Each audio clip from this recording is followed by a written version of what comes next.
Oke, kali ini saya akan coba nerangin cara olah data SPSS-nya Bu Ratna ya. Jadi kan pertama setelah di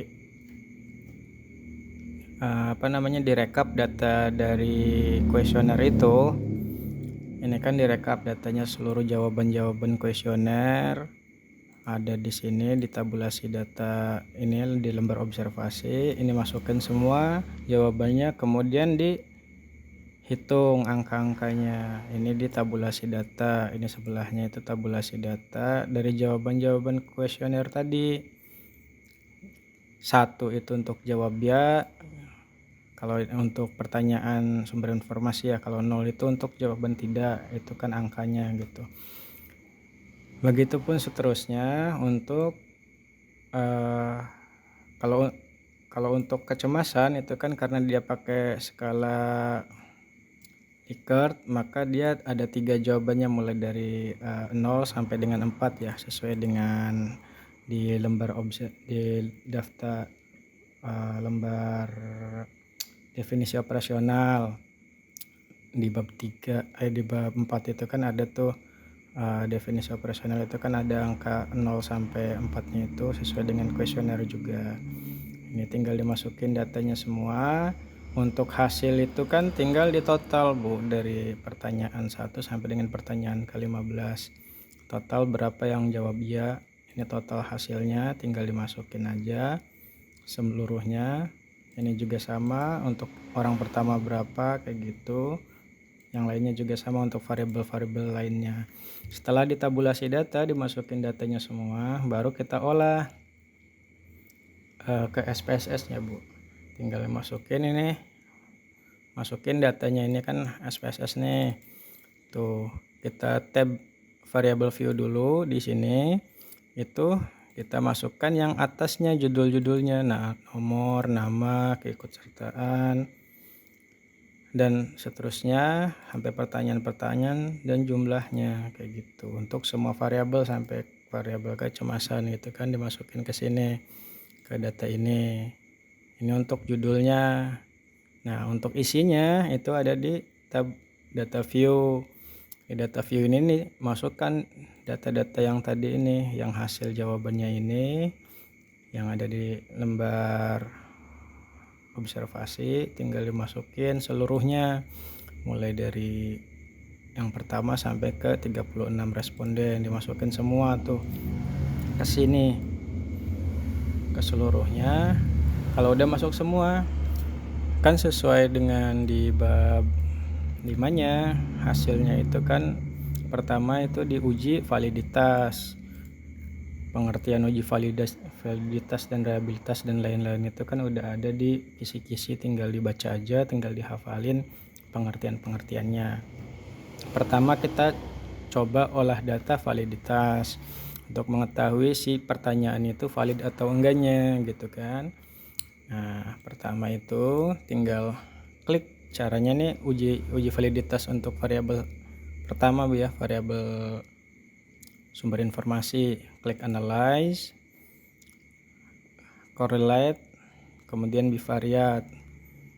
Diklik, nanti keluar, masukkan datanya nih mulai dari pertanyaan pertama sampai pertanyaan ke-15 dan jumlah keseluruhannya, jumlah sumber informasi. Ini bisa dimasukkan satu-satu, bisa, cuman saya sekaligus aja dengan menggunakan Ctrl Shift, masukkan ke kolom sebelah kanan. Tinggal pakai tanda panah ini diklik, pindah semua,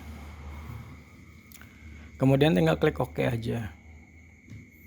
Nah, ini hasil dari uji validitasnya. Setelah ini kan ini yang dimasukin ke sini Bu ya, yang dimasukin di bab hasil itu kan sama tuh R hitung namanya tuh. R hitung ini jawabannya ini juga sama tuh jawabannya, ngambilnya dari ini, dari sini, dari atas ini 0,654, 0,654, 0,462 dan seterusnya sampai ke 15 itu sama jawabannya kayak gitu. Nah, ini untuk uji validitas, nanti dilihat nih data valid enggaknya itu dilihat dari nilai R tabel.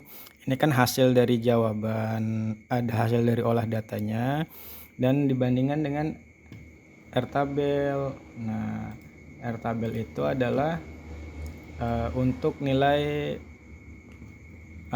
untuk nilai rujukannya gitu. Untuk responden 36 itu berapa R-tabelnya? Nih 270 ini dimasukin di R-tabel di sini. Jadi kalau nilai hasil olah datanya itu lebih besar daripada nilai R-tabel, maka dia dikatakan valid. Kayak gitu. Kalau ini sih, kalau R-tabel itu udah rumusnya lah gitu untuk pastinya. Kalau ada yang di bawah, kalau ini kan contoh 0,175 nih hasilnya, berarti kan dia lebih kecil tuh dari nilai R-tabel, maka tidak valid.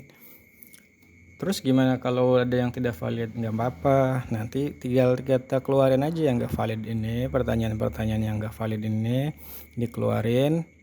Maksudnya itu tinggal nggak dipakai, nanti kita uji lagi. Jadi pertama itu kan karena ini nih contoh udah saya kuning-kuningin ya, yang saya kuning-kuningin itu berarti yang valid, sedangkan yang enggak saya kuningin itu yang enggak valid. Ini kan ada 4 untuk variabel sumber informasi yang enggak valid. Kemudian kita masukkan lagi nih yang enggak valid, yang valid aja gitu. Jadi ada 11 sekarang nih pertanyaannya ya, ada 11. Nanti kita olah baru, diolah lagi sama caranya kayak tadi. Nanti saya buka dulu yang uji validitas keduanya. Nah ini yang ada 11 nih pertanyaannya ya. Ini uji validitas yang kedua, karena yang pertama itu ada pertanyaan yang enggak valid kalau di ibu ya, maka diuji ulang gitu dengan mengeluarkan data yang enggak valid. Ujinya sama kayak tadi, analyze, correlate, bivariate, masukkan semua datanya karena ada 11, sekarang ada yang dikeluarkan, masukkan ke jumlah sumber informasinya juga, tab sebelah kanan, oke.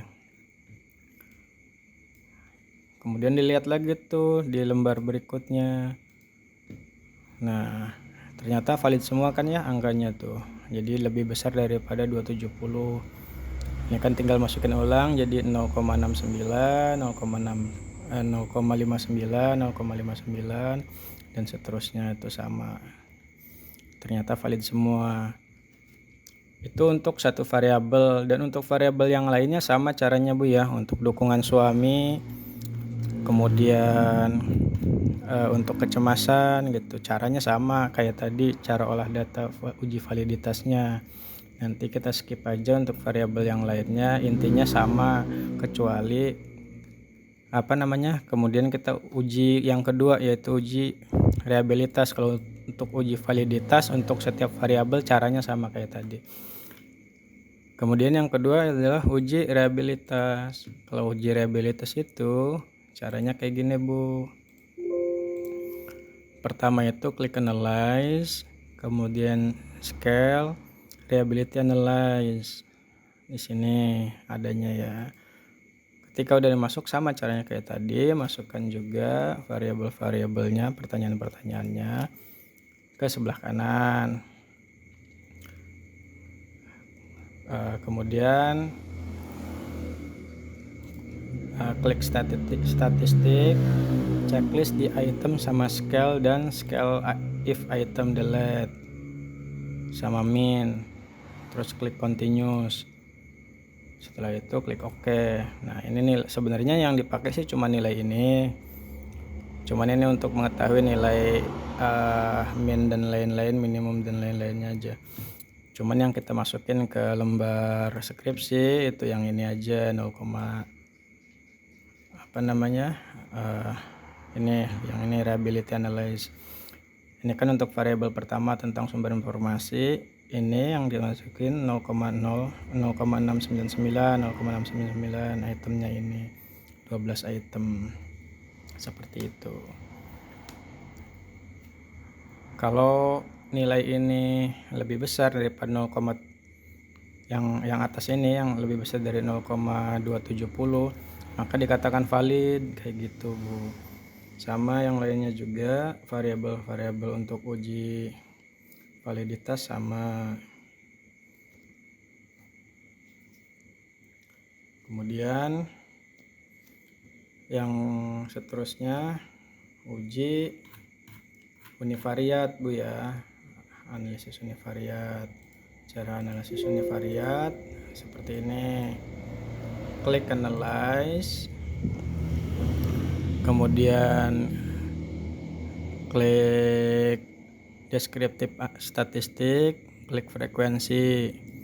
Nah, yang kita masukkan ke kolom sebelah kanan itu yang hasil dari sini Bu ya, hasil yang sumber informasi ini. Ini kan tadi kan udah saya terangin ya sebelumnya, nanti total dari jawabannya itu di total keseluruhannya berapa.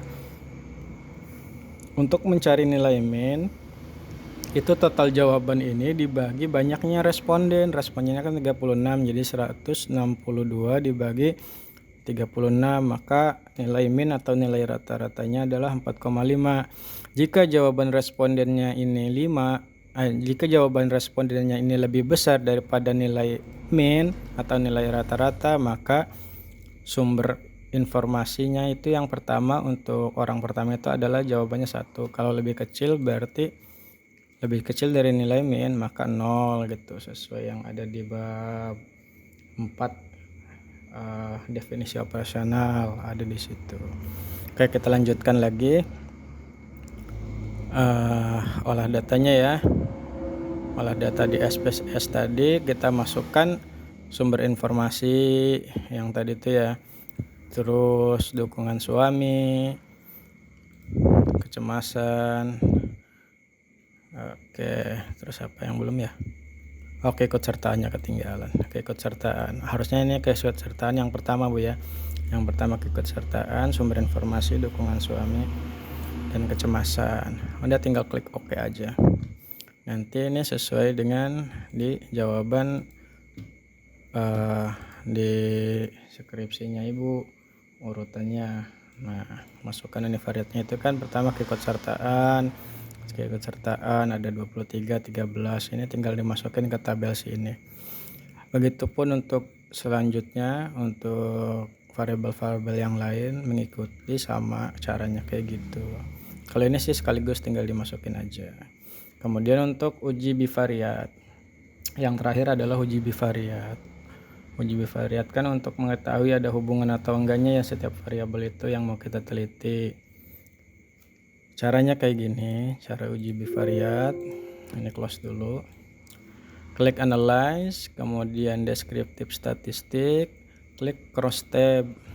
Nah, di lembar cross tab ini yang keikutsertaan itu dimasukin ke kolom.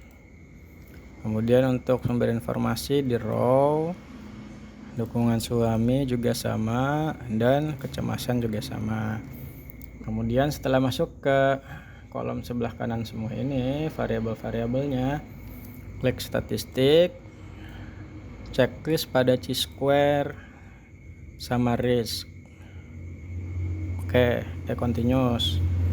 Terus cell itu checklist di kolom continuous.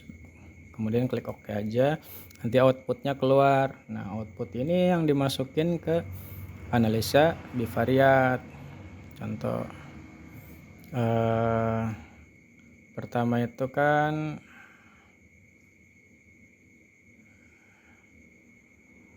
ini salah ketik kayaknya nih. Ini harusnya 6 Bu, bukan 5. Ternyata di sini saya salah ketik. Ini, tapi ininya benar tuh persentasenya 10, 3, 17, 3. Ini kemudian masukin ke hasilnya. Untuk p-value ini ngelihatnya dari sini Bu ya, dari nilai signifikansi ini, nilai sig ini, two-tiled ini, two-tiled sample t-test. Nah, ini 0,05 masukin ke sini 0,05. di jawaban ibu. Ini untuk mengetahui dia berhubungan atau enggaknya tuh dari nilai ini, dari nilai p-value-nya ini. Seperti itu untuk untuk uji bivariat. Sama untuk variabel-variabel lain caranya sama, interpretasinya juga sama kayak gitu, Bu. Oke, untuk uji statistik cukup itu aja sih sebenarnya, Bu, karena yang lainnya tinggal pembahasan seperti itu. Kurang lebihnya terima kasih. Assalamualaikum warahmatullahi wabarakatuh.